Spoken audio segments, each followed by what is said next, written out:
عمران خان صاحب نے جو القادر ٹرسٹ کیس میں اپنی درخواست ضمانت تو ہے اس کے لیے جو پٹیشن فائل کی تھی، درخواست فائل کی تھی، وہ آ گئی ہے بینچ کے سامنے، اور 26 فروری کو اسلام آباد ہائی کورٹ کا 2 رکنی بینچ سماعت کرے گا۔ اس میں جسٹس ارباب طاہر صاحب ہیں اور جسٹس سمن رفعت امتیاز ہیں۔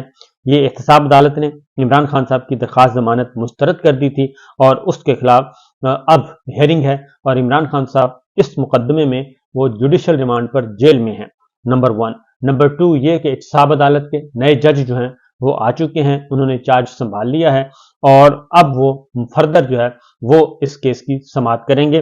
ابھی تک کیونکہ جسٹس محمد بشیر تھے، وہ توشہ خانہ میں تو سزا دے دی انہوں نے، اور ان پہ جو ان کو مجبور کیا گیا اور وہ مجبور ہوئے، لیکن القادر ٹرسٹ میں وہ آ کے انہوں نے ہاتھ کھڑے کر دیے تھے۔ اب ان کو بنا دیا گیا ہے OSD، اور نئے جج آ چکے ہیں اور انہوں نے اب آگے معاملات کو آگے بڑھانا ہے۔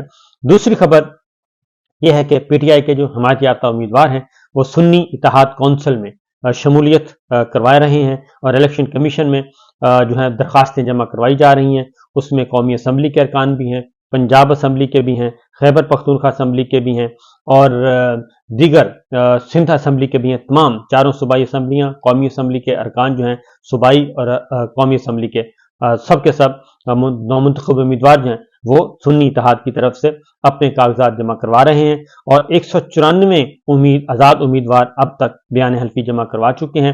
قومی اسمبلی کے بھی مزید آہستہ آہستہ لوگ آ رہے ہیں۔ پنجاب اسمبلی کے 105 فائل ہو چکے ہیں۔ خیبر پختونخوا کے 85 آزاد امیدوار پارٹی شمولیت کا سرٹیفکیٹ اور بیان حلفی جمع کروا دی ہیں، اور گزشتہ روز جو ہے 32 آزاد اراکین قومی اسمبلی اور 9 صوبائی اسمبلی سندھ کے سرٹیفکیٹ اور بیان حلفی جمع کروائے تھے۔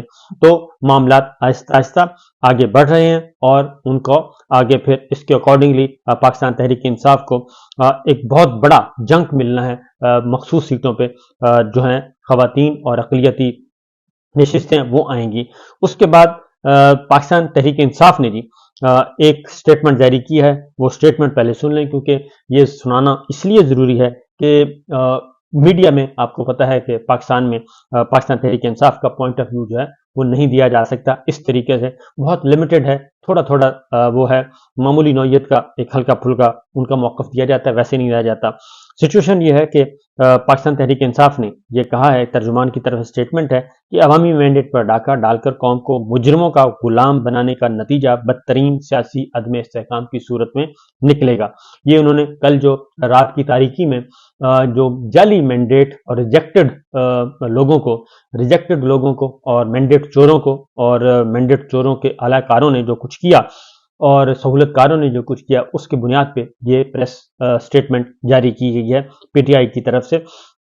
پاکستان تحریک انصاف کو عوام نے اپنے ووٹ کے ذریعے مرکز پنجاب اور خیبر پختونخوا میں حکومت سازی کا مینڈیٹ دیا ہے، اور عمران خان کی ناحق قید، انتخابی نشان چھین لیے جانے اور انتخابی مہم چلانے کی اجازت نہ دیے جانے کے باوجود عوام نے تحریک انصاف کو 180 نشستوں کی واضح اکثریت سونپی ہے۔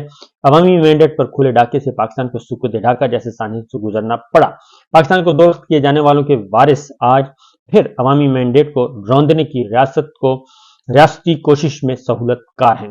ووٹ کو عزت دو والے نسلی چور جو ہیں ووٹ کی عزت کا جنازہ کندھوں پر اٹھائے 17 سیٹوں کے ساتھ عوامی مینڈیٹ کو مال غنیمت سمجھ کر لوٹنے کی مہم کے بڑے بینیفیشری بننے کے خواب دیکھ رہے ہیں۔